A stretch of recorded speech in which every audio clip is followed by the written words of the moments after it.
Assalamualaikum warahmatullahi wabarakatuh.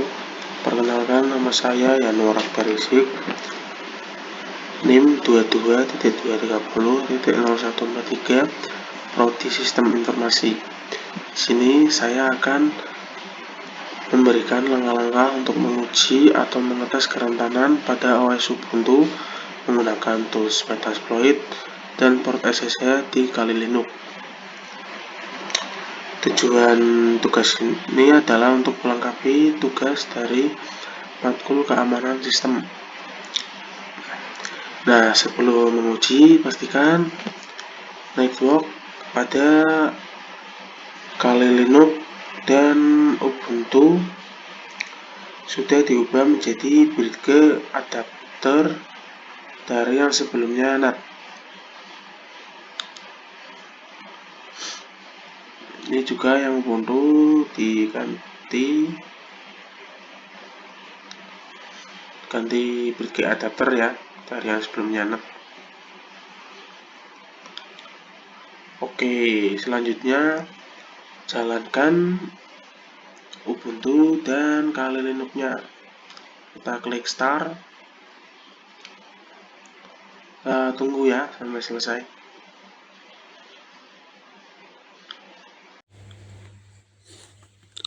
Oke, jika sudah masuk ke Ubuntu, kita masuk ke terminal.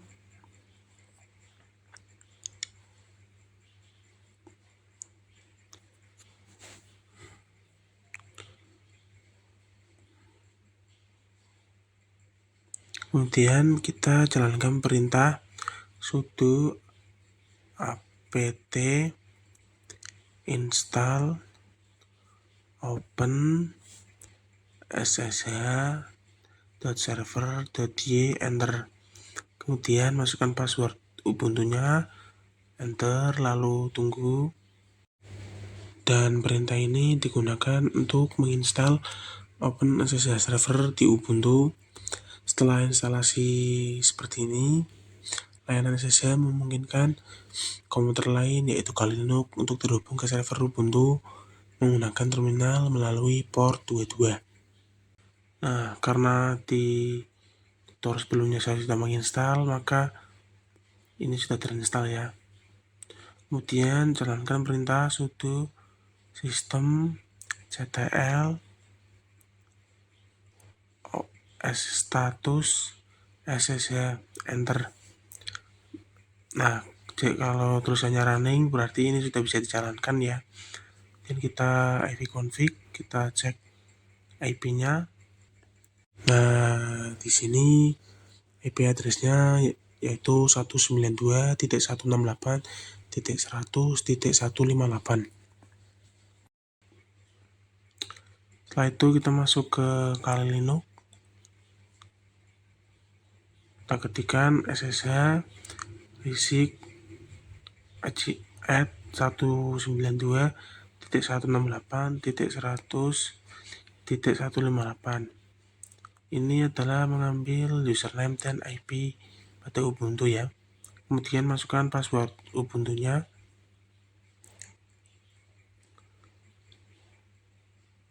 Oke, jika sudah, ketikkan nmap main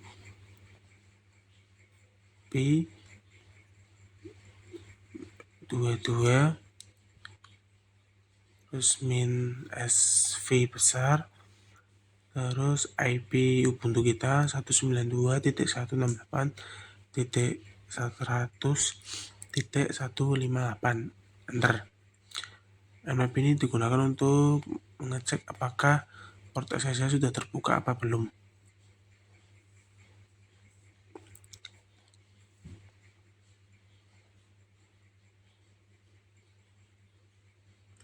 Nah, jika ada tulisan satu IP address gitu berarti ini sudah terbuka ya. Nah, kemudian kita ketikkan sudo snap install Metasploit framework.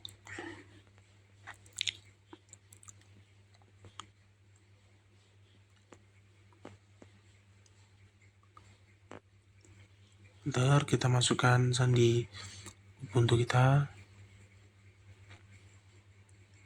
Nah, dikarenakan di tutorial sebelumnya saya sudah menginstal, maka ini sudah terinstall ya. Itu udah tulisannya already. Kemudian ketikkan nano username .txt. Ini berfungsi untuk menyimpan username Ubuntu kita ya. Tuh di situ ada listnya, seperti risik, root, gs, admin, atau ingin menambahkan yang lain mungkin juga bisa.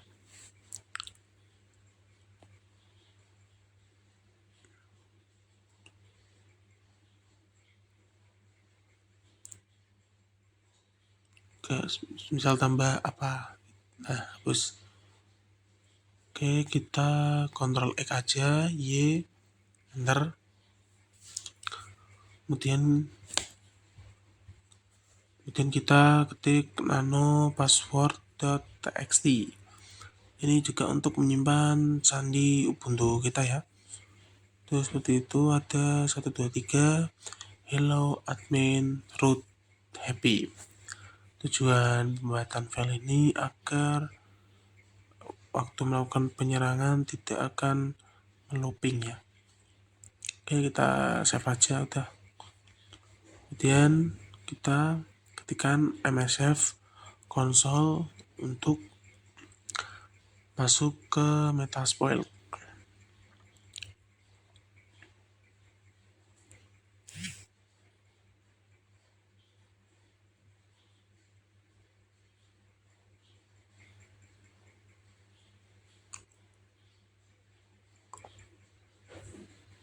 Kita tunggu.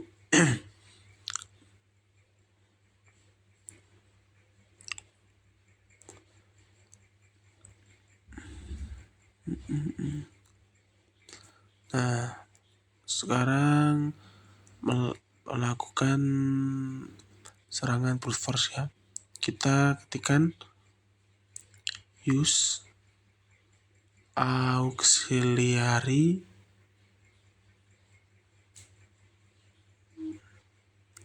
slash scanner slash ssh underscore login, enter.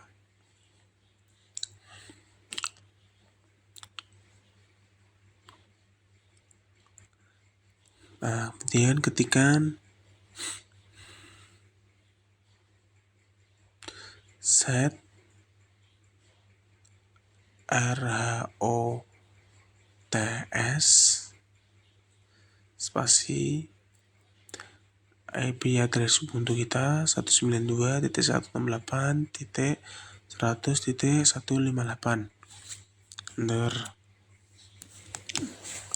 Kemudian set airport 22, enter.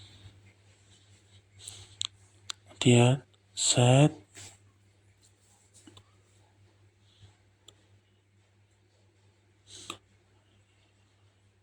user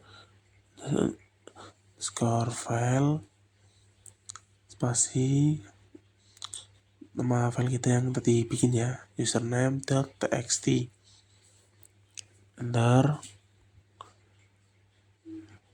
Kemudian set pass score file password.txt, enter. Kemudian set dari THREADS 5, enter. Nah, kita run, enter. Kita tunggu sebentar. Nah, ini serangan brute force sudah dijalankan ya. Tinggal menunggu hasilnya. Nah, Jika hasilnya ada tulisan sukses dan menampilkan username dan password Ubuntu seperti itu, ada tulisannya risik titik 2123. Nah, itu maka sudah berhasil ya.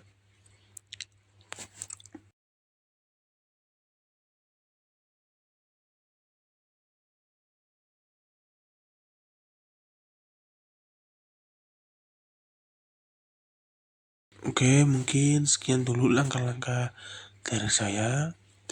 Dan menurut analisa saya, kerentanannya adalah kemampuan penyerang untuk memanfaatkan serangan brute force terhadap layanan SSH. Jika kombinasi username dan password yang valid ditemukan, akses tidak sah ke sistem target dapat diperoleh dan memungkinkan kontrol penuh terhadap sistem.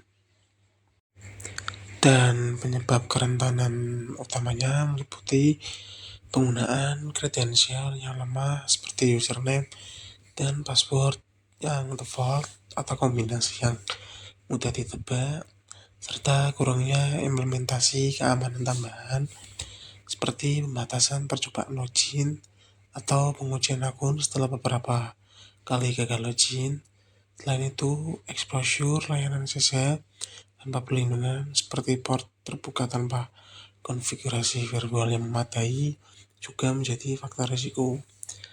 Untuk solusi kerentanannya, beberapa langkah solusi dapat diambil. Yang pertama, gunakan kredensial yang kuat, kombinasi karakter yang sulit ditebak. Kedua, aktifkan autentifikasi berbasis kunci publik atau privat sebagai pengganti metode login berbasis password. Ketiga, batasi akses SSH dengan mengkonfigurasi firewall agar hanya IP tertentu yang dapat mengakses ke layanan. Keempat, implementasikan mekanisme pembatasan login seperti file to ban untuk mencegah serangan brute force. Terakhir, perbarui dan amankan konfigurasi SSH termasuk menonaktifkan login root melalui SSH dan menggunakan port yang berbeda dari port defaultnya 22 untuk mengurangi risiko pemindahan otomatis. Oke, sekian dari saya. Wassalamualaikum warahmatullahi wabarakatuh.